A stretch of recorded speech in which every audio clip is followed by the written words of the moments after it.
Welcome everyone to today's press conference. We'll begin with head coach David Shaw. Coach Shaw, opening statement. Thank you. First on the injury news, Caillou Kelly will be out this week. Miles Henson and Barrett Miller are both questionable.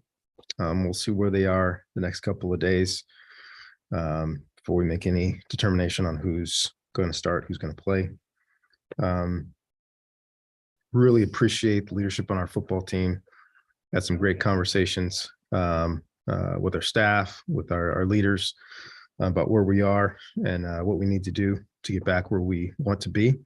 Back to back, three really good football teams, but three games that we thought we can play better and we can give ourselves a chance to compete and win.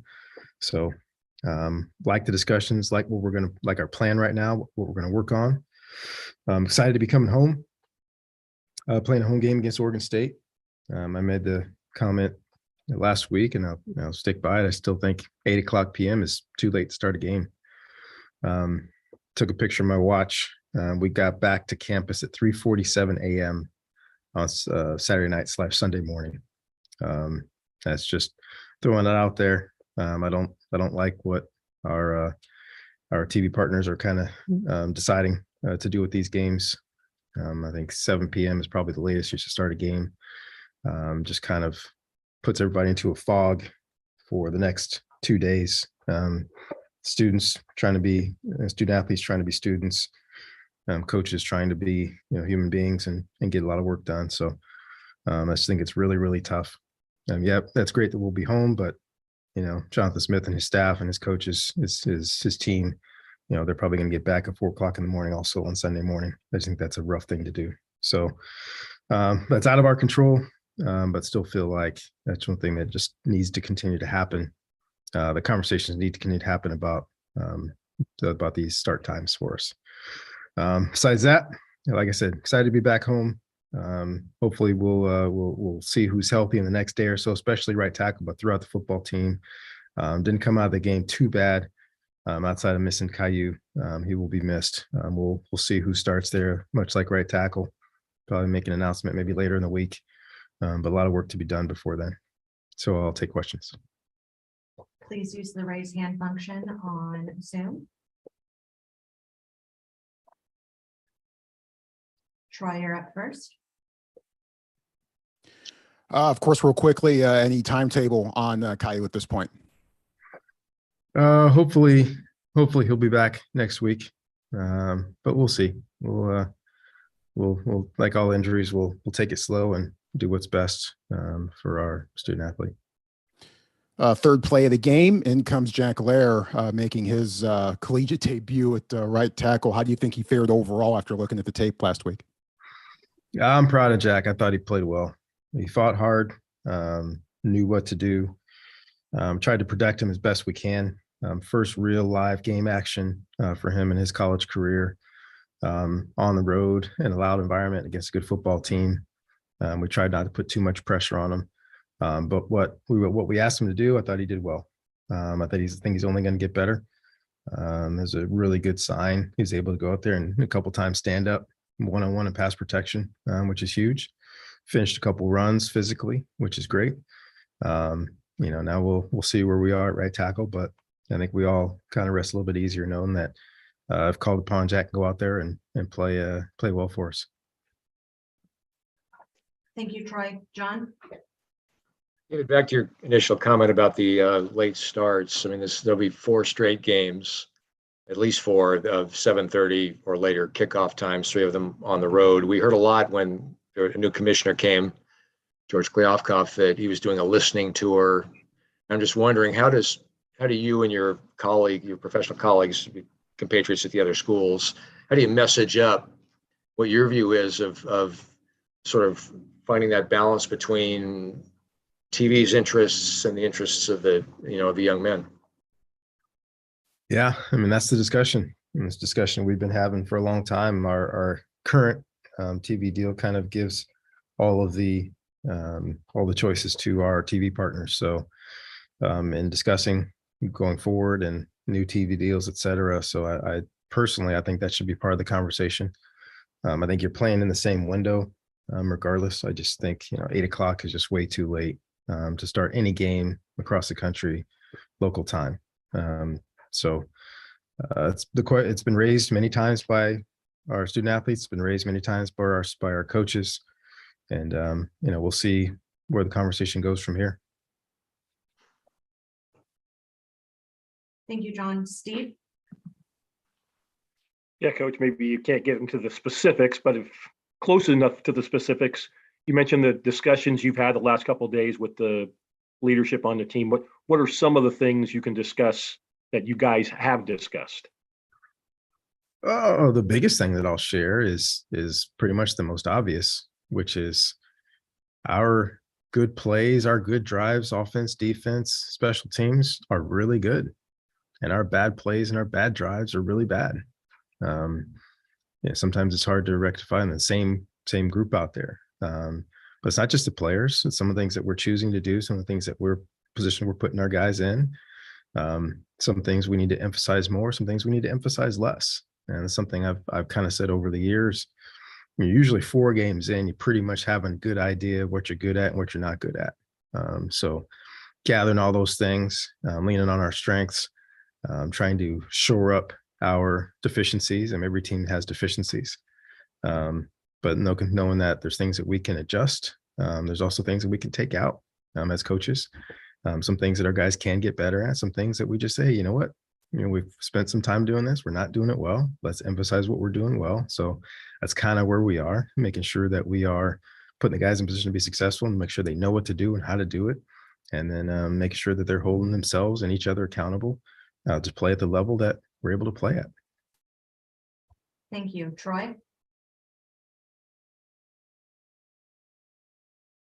Yeah, kind of along those lines. In the red zone, Stanford has had some issues there at times throughout the course of the season. And it happened again in Eugene, 1st and goal from the 4, had to settle for a field goal there. What sort of things can be cleaned up, or are there any persistent themes for Stanford in the red zone this year? I'm not going to get into specifics, but we can be better. Some of it's what we went into game plan wise. Some of it's execution. So I think it's both those things hand in hand. We've shown we can run the ball physically inside that area. We've shown that we can throw it and make plays. So it's about what we, make sure we're choosing to do the right things. And then what we choose to do, we have to go out there and execute. Ben? Just want to get your thoughts on Josh Carty's 53-yard field goal, Pac-12 Special Teams Player of the Week. First time since Jet Toner, you guys had a special teams guy get that award. Just talk about how nice it was to see him go out there, even though in a loss, drill a 53-yarder, and just talk about kind of his progression, how he's evolved as a kicker. Yeah, I mean, as we put this team together, years ago, as you're doing recruiting, you see a special talent like that, and he's been an outstanding kickoff specialist, puts the ball exactly where he wants to, 95% of the time. A lot of touchbacks, great hang time. And we know now he's got great mechanics and is very confident. The players are confident in him. And we know if we get close, he can put it through. And those 53 probably would have been good from 60. And then I've seen him kick 65-yarders. So this young man's got a talent, got an ability. So we know, we get across the 50, we got a good chance of getting points. So that was an opportunity to put him out there and let him go get him. John? Coach, tell us a little bit about teaching or coaching a defense to get turnovers. Or there a couple of times in that Oregon game, I think Patrick had a chance for a deep ball. All of a sudden he turned into a receiver and almost got it. Talk about just general principles of how you teach that and how you think you're progressing in that regard. We're not where we could be. I think we dropped 2 interceptions during the game. I think we probably had our hands on another 2 or 3 in the previous games. Got to make those plays. Got to continue to rake at the ball and try to rip the ball out. We've had the ball knocked out of our hands multiple times, including again this game. And we need to return the favor. It's about where you put your helmet. It's about where you put what you do with your hands. Striking through the ball trying to pop the ball out from the pine, trying to, lawnmower pull it out. Those are things that we work on constantly. We have a turnover circuit, really emphasizing it. It just hasn't bounced our way. We have knocked a couple balls out, but twice they've fallen on. I think once maybe another one went out of bounds. But it doesn't mean you stop working on it. Just keep pushing it, and hopefully the ball will bounce our way. Jackson? Coach David Bailey had his best game statistically. Did that show up on film, and where are some areas he's settling in and starting to excel? Yeah, I mean, with every rep, he's one rep better. He's only played a few college football games, and he's gotten better each time. Gosh, one more time. I mean, it's so close. This guy's so close to having a multi-sack game. Late in the game, he got a great pass rush and hit the quarterback's arm and forced the interception that we did get. That's what a guy like him is going to be able to do. Pressure the quarterback and either get the sack or create a turnover by forcing an errant throw, hurrying the quarterback. So he's going to continue to progress. He is determined to get there. He's determined to be great. He puts the work in, and it's going to pay off. Ben? Sticking with special teams here, notice, you put, Brendan Barrow got some reps at kick return, seemed to really bring some speed there that you guys, needed at kick return. Just talk about what you've seen from him, his development and progression, and what he could bring to you guys, both as a return guy and then just as a running back.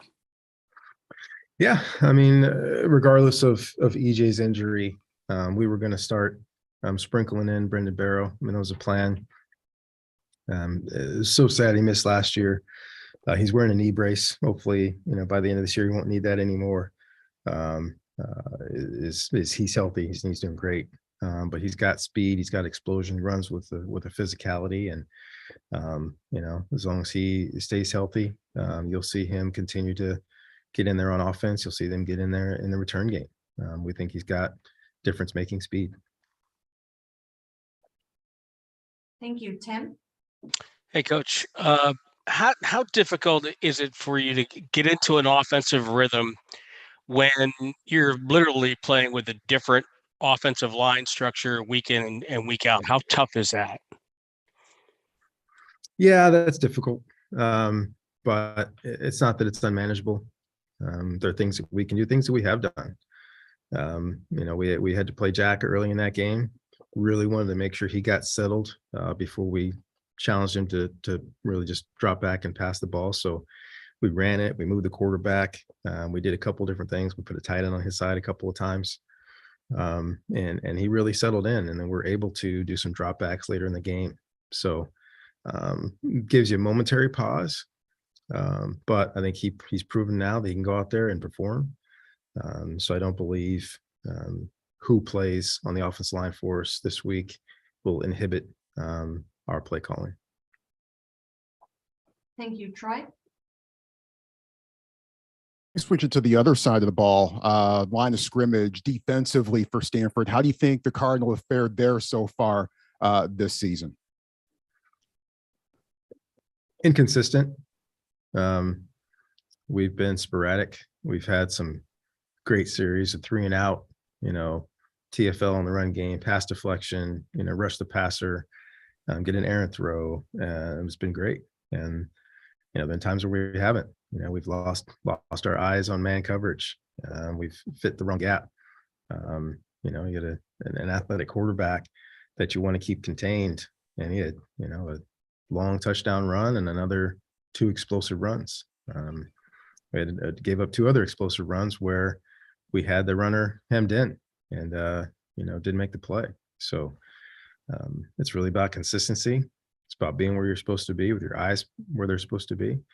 It's about us, making sure that we're putting them in a great position based on what we emphasize and what we call. And then whatever's called, we got to go out there and execute.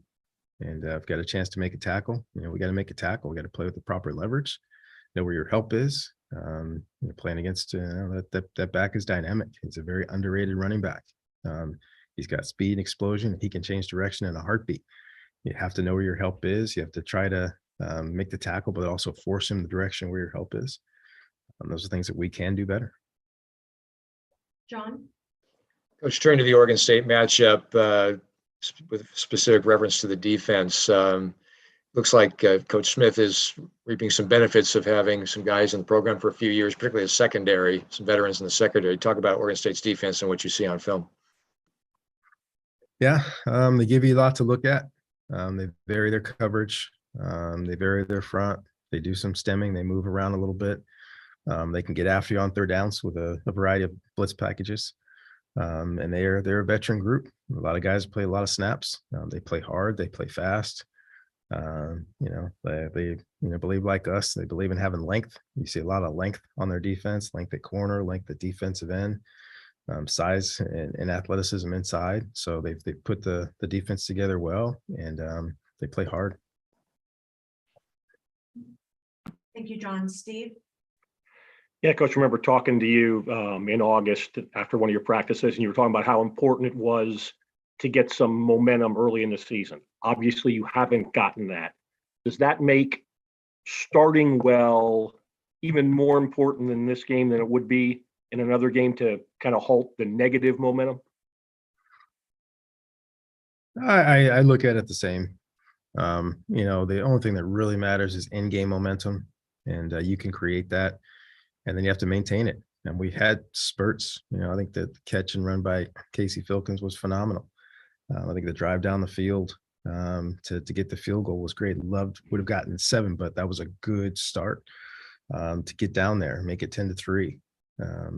Defensively, gosh, we got some big stops, late in the third quarter, second half, that should have led to points. But the whole thing is getting that momentum and then keeping that momentum, playmaking, making those interceptions, getting more than the plays are blocked for, getting the right protection so that, we can hit one of our guys down the field. So the part of it is getting momentum and then maintaining that momentum and feeding off of it.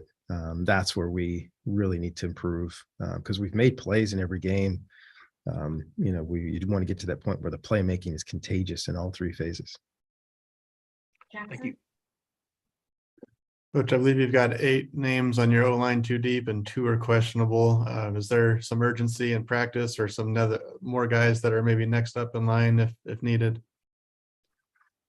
Yeah, we've got more guys. Some of them are young and inexperienced, but we're working a lot of different guys. Like I said, Jack's not listed on there, I don't believe, but Jack's ready to go. But we'll see where we are, by the end of practice on Wednesday. We have a better idea of who can get some reps, who's getting cleared. If they are cleared, what they can do, what they can't do. Sometimes the guy's kind of cleared, but maybe inhibited where we can't do enough for us. So that's what's going to be the question is, who's cleared, what can they do, and what can we get practiced by end of day on Wednesday. Thank you. Troy?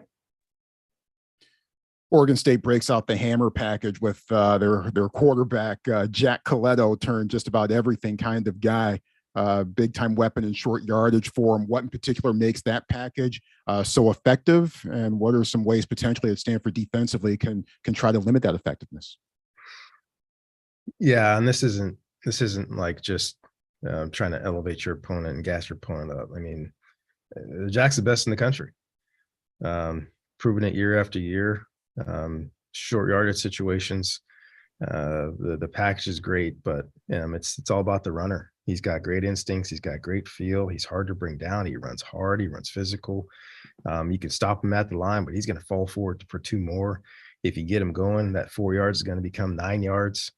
He's got a special talent. And as we found over the years, there's a feel, there's a technique. Ramon Wright just had a great feel for short yardage goal line periods, goal line possessions. Jeremy Stewart, Patch, just a great feel for those things. Stephon Taylor, we've had so many guys, so I recognize that in him as well. Just, the hole is there, but then to be able to slither through that hole and then make the second level guy miss and having that feel. So we watched this over the years, over and over again. And, I don't remember a time where the young man's been stopped. So we'll give him his respect. We're going to do our best to try to contain him and corral him. And we won't be surprised when it's especially a short yardage possession where he goes in there And we got to be able to find a way to get him down. Any other questions for Coach Shaw? Jackson? Coach, what do you make of Oregon State's quarterback situation? Sounds like you could see one or two different quarterbacks this weekend. Yeah, we'll be ready for whatever. We're trying to focus on us this week, make sure that we are shoring up ourselves schematically. I know they do a lot of good things on there on the offensive side, regardless of who's playing quarterback. They've got some dynamic receivers. They've got a really good running back. They change up their personnel groupings from 12 personnel to 21 personnel to 11 personnel. They're known for fly sweeps and reverses and running the ball and play action and movement. So those are the things that we really have to get ready for schematically, regardless of who plays quarterback. Ben? Yeah, just real quickly, you guys are 0-3 in Pac-12 play. Oregon State's 0-2. Just talk about coaching in a game where both teams are winless in league play and that extra urgency that comes with both teams knowing that, one going to win at this point. Just talk about what it's like coaching a game where there's that kind of urgency on both sides and both teams feeling that sense to get one. Yeah. Yeah, I'm not going to worry about their side. Our guys have worked so hard all off season, throughout training camp, coming into the season with high aspirations. Right now, we're just trying to go 1-0 this week, trying to create some in-game momentum that could lead to some season momentum. But that we're just in that 1-0 mentality all week this week. Final chance for questions for Coach Shaw. Thank you, Coach Shaw. Great. Thank you all.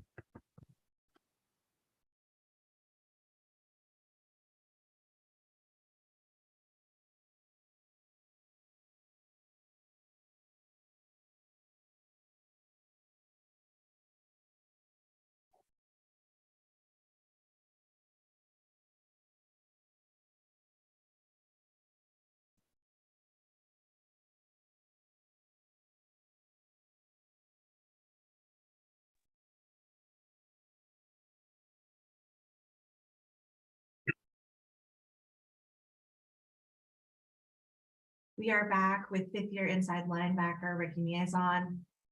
Questions, please raise your hand.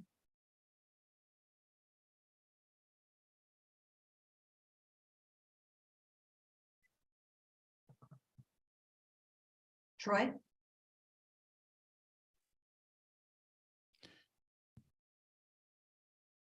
Oh, I guess he doesn't have the camera on.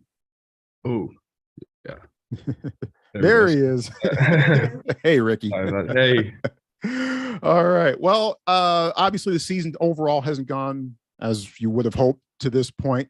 What's been the mood been like amongst the guys after that performance against Oregon and heading back home? What's been the mood amongst the guys so far this week? Yeah, I think one of the just like overall talking with everyone, some of the things that have come up is like as a person, you're a lot of the things you do are defined by how you respond to adversity. And right now we're in that moment. Like we're in a very, this is a, high stress situation. And at the end of the day, like you have to respond to that. Like that's how you're going to be defined. Like, and we're in an industry of results. So we have to start getting results. And obviously what we've been doing so far has not worked. So I think, we're trying to right now find ways to change what we've been doing during the week in order to get the results we want. So we've obviously had a lot of conversations this week, and we're really right now, we need to find a way to build momentum. Like that's, football is such a game of momentum. And right now at the moment on both sides of the ball, like we're not, building that momentum. We're not playing complementary football to each other. Offense will go down and have a great drive, and then we'll come out and give something up, or we'll have a great drive and then offense will go 3 and out. So it's like, we need to find a way to start building momentum together and playing together as a team. So that's some of the conversations we're having this week. Thank you, Ben. Yeah, just talk about the Oregon State offense and what you've seen from them and what you guys are going to have to do to be successful against their offensive attack.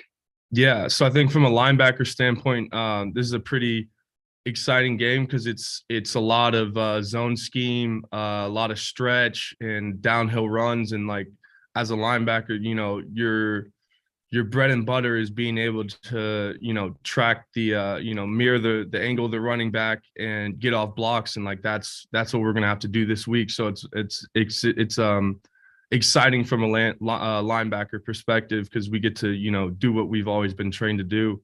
And then off of that, a lot of play action. So just being able to read that quickly and, bust out when it's play action off of their heavy run scheme. So from a linebacker's perspective, we're excited and ready to get after this one. Thank you, Steve. Henry, kind of going back to your first quote, there's the old line from Bill Parcells, "You are what your record says you are." On one level, we all, I mean, in any visit, that's the result. On another level, you like to think there's more to it. How do you balance the obvious, you're 1-3 and 0-3 in the conference, with thinking that's not necessarily who we are? Yeah. I think, one of the most glaring things off that is the turnover margins we've had in these games. I think for SC it was, 3 or 4 to SC, and then Washington, it was 2 or 3 to Washington. So it's almost like we haven't really had a chance to see what we're fully capable of, just because when you turn the ball over like that, it's so hard. The statistics just do not point in your way. And then also where we're losing the ball is just putting other teams in much better positions. So it's we haven't really been able to see what we're fully capable of in a full game because of, all those turnovers. So I think that's the, the biggest one. I commented on it is playing complementary football. And that's, at the moment, that's not what we've been doing. And in order to do that, we can't, we've got to work on turnovers and then just also building momentum together, not, playing against one another. We're on the same team. We have to complement each other. Thank you. Yeah. Ben? You mentioned turnovers. Sounds like maybe you're more talking about kind of offensive side of the ball, but obviously defensively, you guys, could be doing a lot more to force turnovers on your end and creating some turnovers. Just what do you guys need to do better to make sure you guys are getting some turnovers and getting some interceptions, fumble recoveries, forcing fumbles, things of that nature?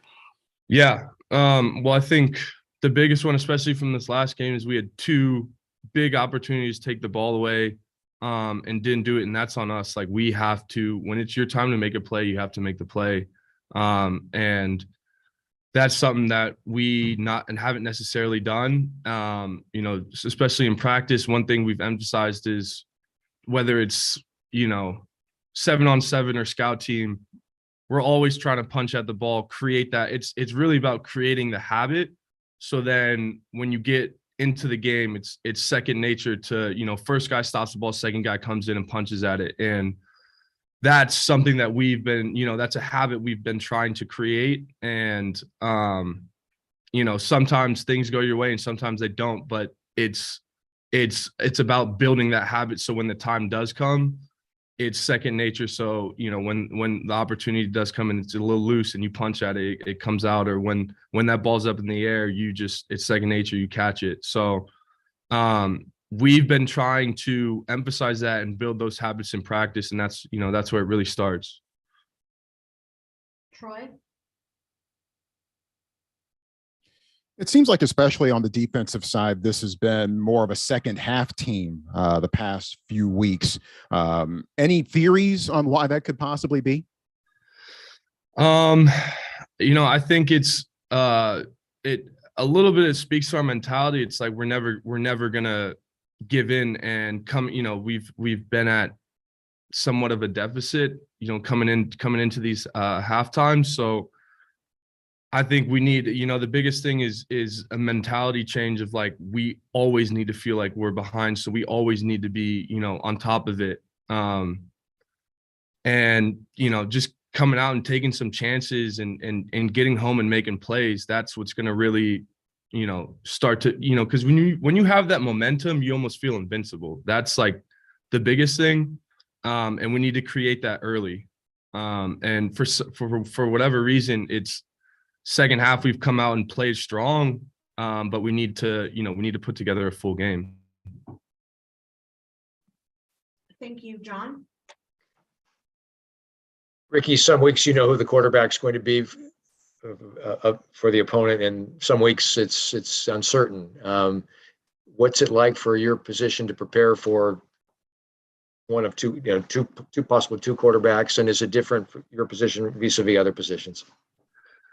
Yeah, I think for us, we obviously scout and game plan, but at the end of the day, like we're trying to focus on what we can do. We can't really change the outcome of who's going to play, but we can, influence how we do play. And that's kind of the biggest thing. And we're trying to, impart our will on the other team. And it's not really about, who's in it. We could care less about who we're playing.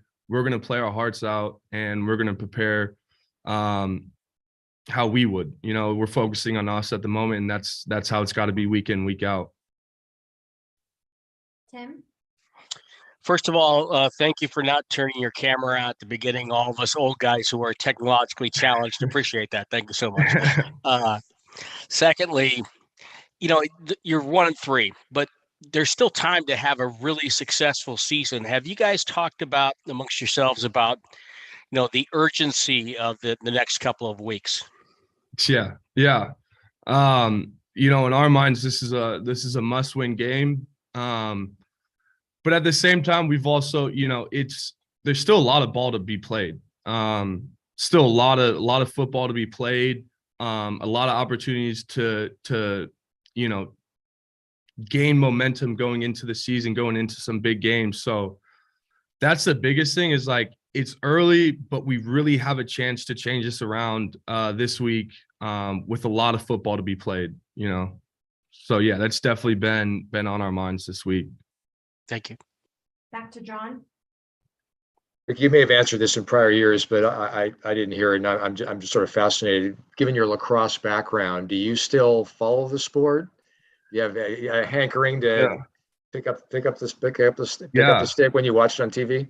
Yeah, so I actually have a lot of my friends are obviously still playing. So during the spring, I'll always, FaceTime some of them, see how they're doing, and then just, catch in on some games.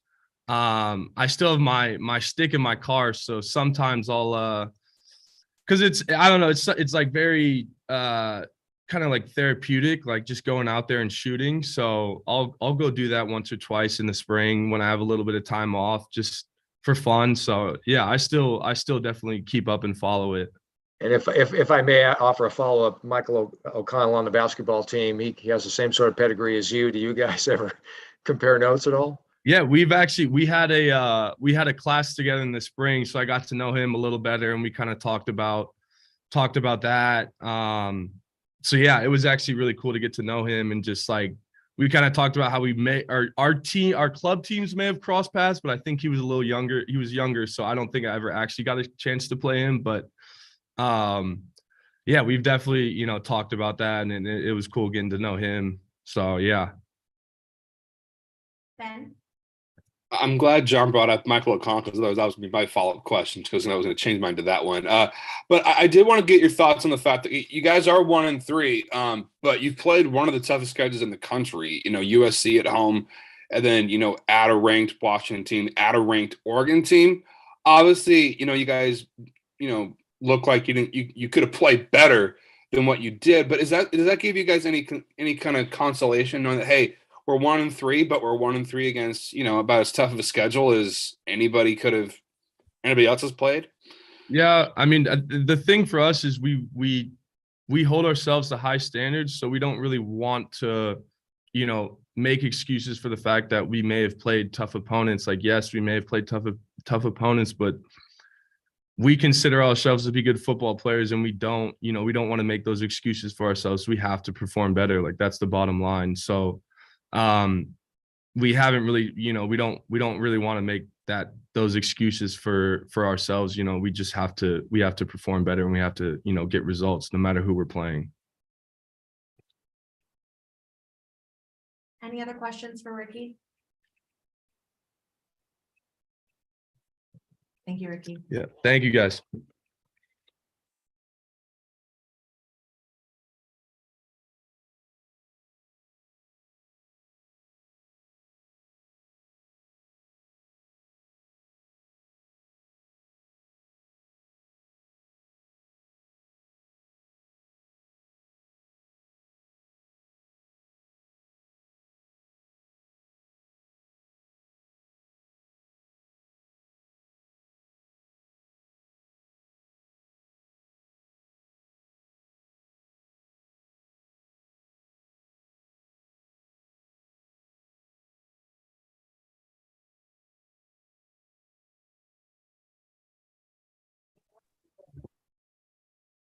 All right, we are back with Senior Walter Rouse. Any questions, please raise your hand.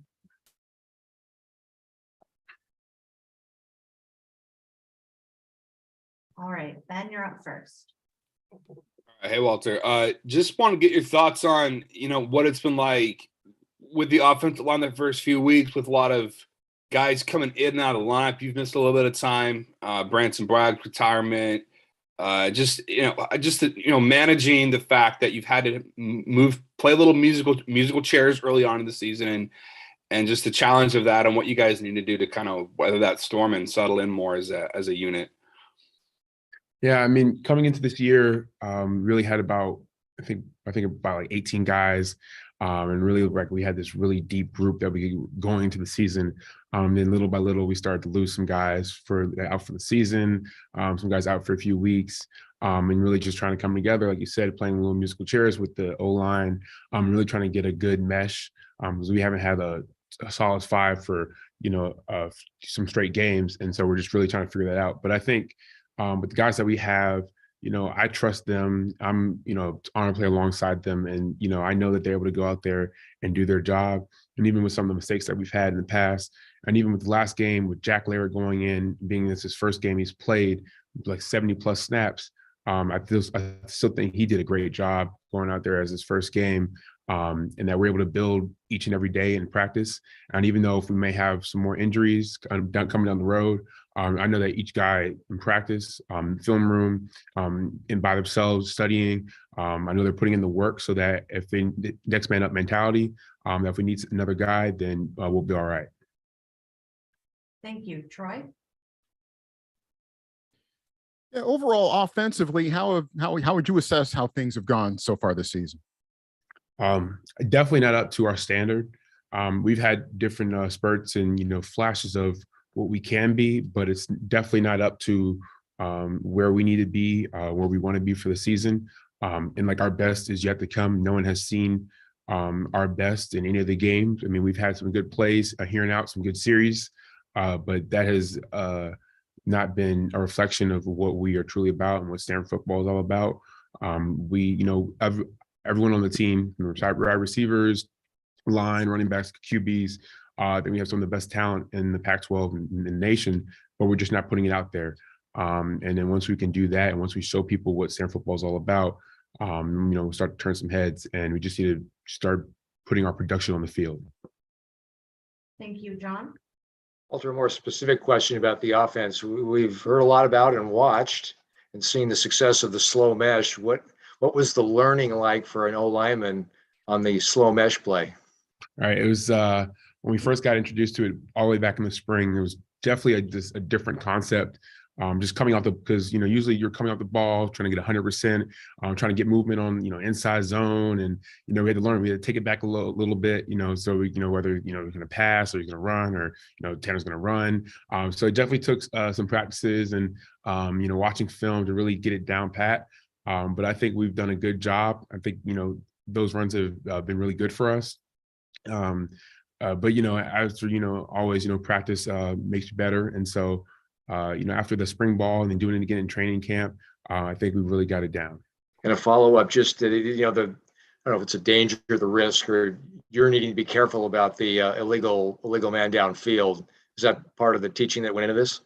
Yes, having, as soon as you ball snapped and you get in those combos, or if you're on the edge by yourself, knowing that you cannot go 100%.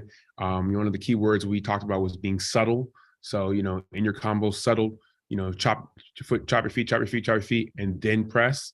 So that's one of the big things that we're talking about, was subtle and making sure we haven't, we don't go downfield, and we haven't had a man downfield call. And I think that's a testament to what we've been practicing.